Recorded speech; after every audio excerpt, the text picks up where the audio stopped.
안녕하세요. 모닝쇼 김은별입니다. 우리 국내 증시가 하루 쉬어가는 동안 뉴욕 증시는 상당히 바쁘게 움직였는데요. 특히나 지난주 금요일 뉴욕 증시는 큰 폭의 상승으로 거래를 마쳤습니다. 지금 지역은행 위기로 어둡던 시장 분위기에 빛을 밝혀줬던 것은 바로 애플의 실적이었는데요. 애플이 컨센서스를 뛰어넘는 실적을 보이면서 전반적으로 시장에도 긍정적인 분위기가 흘렀습니다. 여기에 경기 침체에 대한 우려감도 고용시장의 호조로 인해서 다시 조금씩 사그라드는 모습이었는데요. 하지만 안심할 수는 없는 시기입니다. 그래서 이 안에서 확실한 지표들은 나오고 있다는 점 참고를 해보시면서 모닝쇼 오늘도 뉴스 보면서 시작하겠습니다.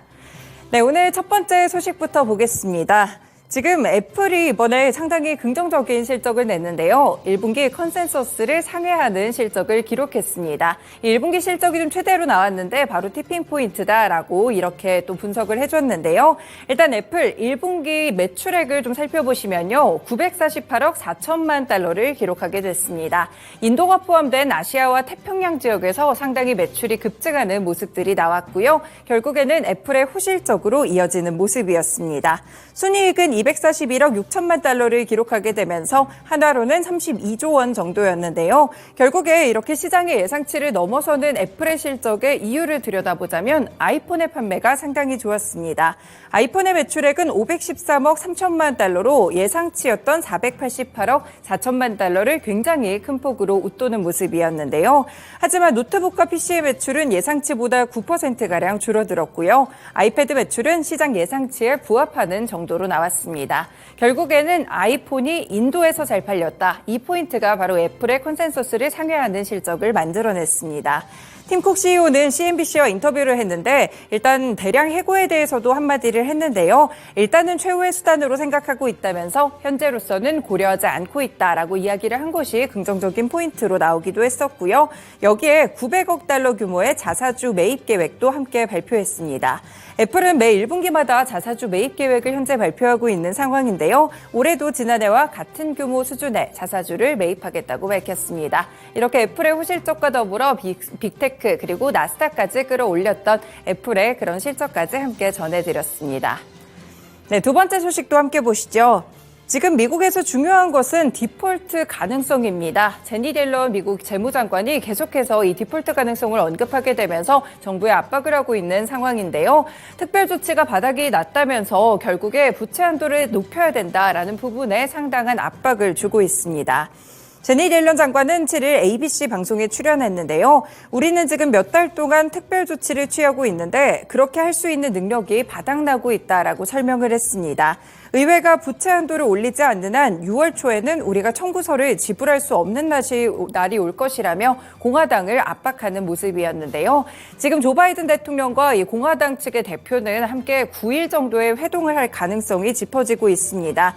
이런 가운데서 만약 의회가 책임을 다하지 못한다면 그런 경우에 좋은 선택지는 없다라면서 상당히 단호한 태도를 취하고 있는 상황인데요. 그러면서 날짜가 가까워지는데도 의회가 행동하지 않는다면 금융시장에서 후과를 보게 될 것이라고 했습니다. 만약에 부채 한도 협상에 대해서 이렇게 상향되지 못한다면 경기가 굉장히 빠른 국면으로 하강할 수 있다라고 경고의 메시지를 끊임없이 보내고 있다는 점, 부채 한도 협상의 이런 결과까지 주목을 해보셔야겠습니다. 마지막으로는 고용지표와 관련된 소식 체크해 보겠습니다. 네, 경기에 대한 지표로서 최근에 크게 자리 잡고 있는 모습인데요. 4월의 비농업 일자리는 25만 3천 개가 증가하는 모습이었습니다. 이런 가운데 실업률은 3.4%까지 떨어지는 모습이었고요.